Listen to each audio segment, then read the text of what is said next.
जब नमक का नया विभाग बना और ईश्वर प्रदत्त वस्तु का व्यापार करने का निषेध हो गया, तो लोग चोरी छिपे इसका व्यापार करने लगे। अनेक प्रकार के छल प्रपंचों का सूत्रपात हुआ। कोई घूस से काम निकालता था, कोई चालाकी से। अधिकारियों के पौं 12 थे। पटवारी गिरी का सर्वसम्मानित पद छोड़ छोड़कर लोग इस विभाग में नौकरी पाना चाहते थे। मुंशी वंशीधर भी रोजगार की खोज में निकले। उनके पिता एक अनुभवी पुरुष थे। समझाने लगे, बेटा, घर की दुर्दशा देख रहे हो। ऋण के बोझ से दबे हुए हैं। मैं कगार पर का वृक्ष हो रहा हूँ, न मालूम कब गिर पड़ूं। अब तुम ही घर के मालिक मुख्तार हो। नौकरी में ओहदे की ओर ध्यान मत देना। ऐसा काम ढूंढना जहाँ कुछ ऊपरी आय हो। मासिक वेतन तो पूर्णमासी का चांद है, जो एक दिन दिखाई देता है और घटते घटते लुप्त हो जाता है। ऊपरी आय बहता हुआ स्रोत है, जिससे सदैव प्यास बुझती है। वेतन मनुष्य देता है, इसी से उसमें वृद्धि नहीं होती। ऊपरी आमदनी ईश्वर देता है, इसी से उसकी बरकत होती है। तुम स्वयं विद्वान हो, तुम्हें क्या समझाऊं? इस उपदेश के बाद पिताजी ने आशीर्वाद दिया। वंशीधर आज्ञाकारी पुत्र थे। ये बातें ध्यान से सुनी और घर से चल पड़े। अच्छे शगुन से चले थे। जाते ही जाते नमक विभाग के दरोगा पद पर प्रतिष्ठित हो गए। वेतन अच्छा था और ऊपरी आय का तो ठिकाना ही न था।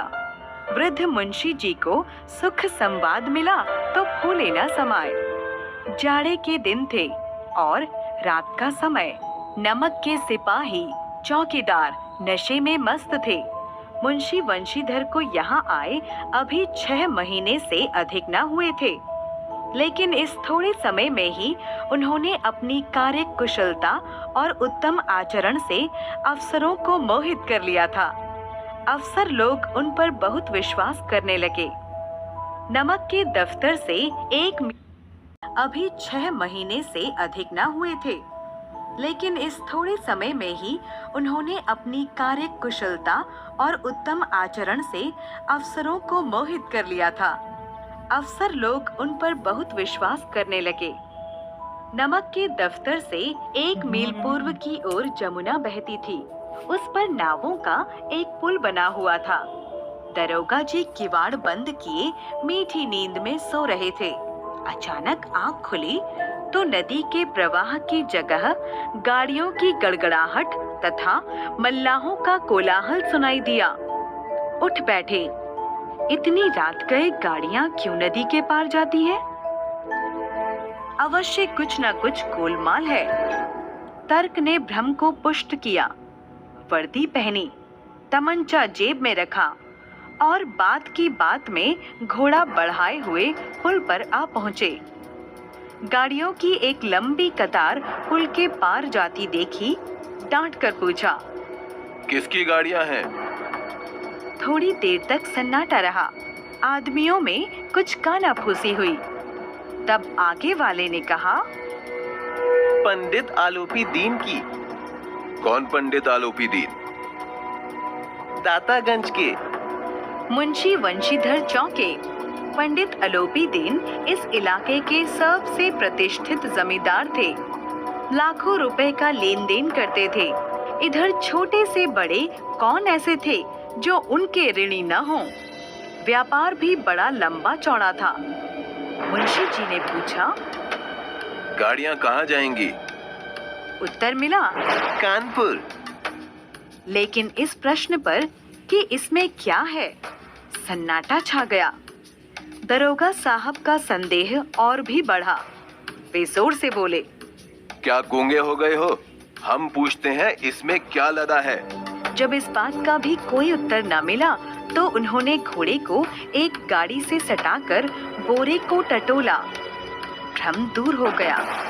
ये नमक के ढेले थे।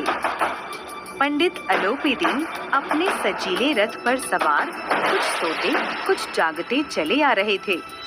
अचानक कई गाड़ीवानों ने घबराए हुए आकर जगाया और बोले, महाराज, दरोगा ने गाड़ियां रोक दी हैं और घाट पर खड़े आपको बुलाते हैं। पंडित अलोपीदीन का लक्ष्मी जी पर अखंड विश्वास था। वे कहा करते थे कि संसार का तो कहना ही क्या, स्वर्ग में भी लक्ष्मी का ही राज्य है।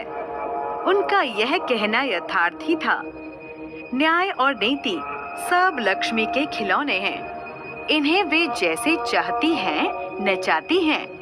लेटे ही लेटे गर्व से बोले, चलो हम आते हैं। यह कहकर पंडित जी ने बड़ी निश्चिंतता से पान के बीड़े खाए। फिर लिहाफ ओढ़े हुए दरोगा के पास आकर बोले, बाबूजी आशीर्वाद, कहिए हमसे ऐसा कौन सा अपराध हुआ कि गाड़ियां रोक दी गई? वंशीधर रुखाई से बोले, सरकारी हुक्म। पंडित अलोपीदीन ने हंसकर कहा, हम सरकारी हुक्म को नहीं जानते और ना सरकार को। हमारे सरकार तो आप ही हैं। हमारा और आपका तो घर का मामला है।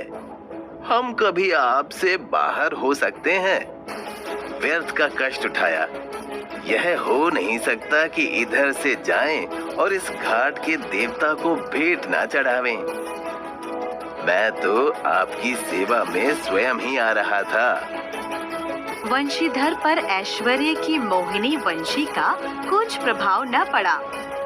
ईमानदारी की नई उमंग थी। कड़क कर बोले, हम उन नमक हरामों में से नहीं हैं जो कौड़ियों पर अपना ईमान बेचते फिरते हैं। आप इस समय हिरासत में हैं। आपका कायदे के अनुसार चालान होगा। बस मुझे अधिक बातों की फुर्सत नहीं। जमादार बदलू सिंह, तुम इन्हें हिरासत में ले चलो। मैं हुक्म देता हूँ। पंडित अलोपीदीन स्तंभित हो गए। गाड़ीवानों में हलचल मच गई। पंडित जी के जीवन में कदाचित यह पहला ही अवसर था कि उन्हें ऐसी कठोर बातें सुननी पड़ी। पंडित जी ने धर्म को धन का ऐसा निरादर करते कभी न देखा था। विचार आया कि यह अभी उद्दंड लड़का है, माया मोह के जाल में कभी नहीं पड़ा, अल्लड़ है, झिझकता है। बहुत दीन भाव से बोले, बाबू साहब, ऐसा ना कीजिए। हम मिट जाएंगे। इज्जत धूल में मिल जाएगी। हमारा अपमान करने से आपके हाथ क्या आएगा? हम किसी तरह आपसे बाहर थोड़े ही हैं। वंशीधर ने कठोर स्वर से कहा, हम ऐसी बातें नहीं सुनना चाहते। अलोपीदीन ने जिस सहारे को चट्टान समझ रखा था वह पैरों के नीचे से खिसकता हुआ मालूम हुआ। स्वाभिमान और धन ऐश्वर्य को कड़ी चोट लगी, किंतु अभी तक धन की शक्ति पर पूरा भरोसा था। अपने मुख्तार से बोले, लाला जी, 1000 के नोट बाबू साहब को भेंट करो। आप इस समय भूखे सिंह हो रहे हैं। वंशीधर ने गर्म होकर कहा, 1000 नहीं, 1,00,000 भी मुझे सच्चे मार्ग से नहीं हटा सकते। वंशीधर ने अपने जमादार को ललकारा। बदलू सिंह पंडित अलोपीदीन की ओर बढ़ा। पंडित जी घबराकर 2-3 कदम पीछे हट गए। अत्यंत दीनता से बोले, बाबू साहब, ईश्वर के लिए मुझ पर दया कीजिए। मैं 25,000 पर निपटारा करने को तैयार हूँ। असंभव बात है। 30,000 पर? किसी तरह से संभव नहीं। क्या 40,000 पर भी नहीं? 40,000 नहीं, 40,00,000 पर भी असंभव है। न्याय के मैदान में धर्म और धन में युद्ध थम गया। वंशीधर चुपचाप खड़े थे। उनके पास सत्य के सिवा न कोई बल था, न स्पष्ट भाषण के अतिरिक्त कोई शस्त्र। गवाह थे, किंतु लोभ से डामाडोल। यहाँ तक कि मुंशी जी को भी न्याय अपनी ओर से कुछ खींचा हुआ दिखाई पड़ता था। वह न्याय का दरबार था, परंतु उसके कर्मचारियों पर पक्षपात का नशा छाया हुआ था।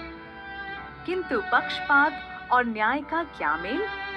जहाँ पक्षपात हो, वहाँ न्याय की कल्पना भी नहीं की जा सकती। मुकदमा शीघ्र समाप्त हो गया।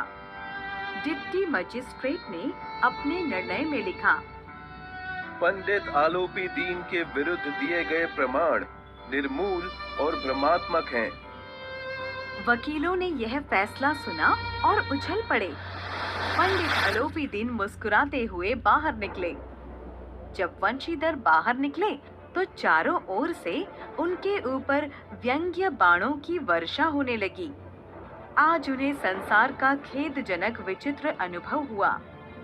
न्याय और विद्वता, लंबी चौड़ी उपाधियां, बड़ी बड़ी दाढ़ियां और ढीले चोंगे एक भी सच्चे आदर के पात्र नहीं हैं। वंशीधर ने धन से बैर मोल लिया था। उसका मूल्य चुकाना अनिवार्य था। कठिनाई से 1 सप्ताह बीता होगा कि मुअत्तली का नोटिस आ पहुंचा। कार्यपरायणता का दंड मिला।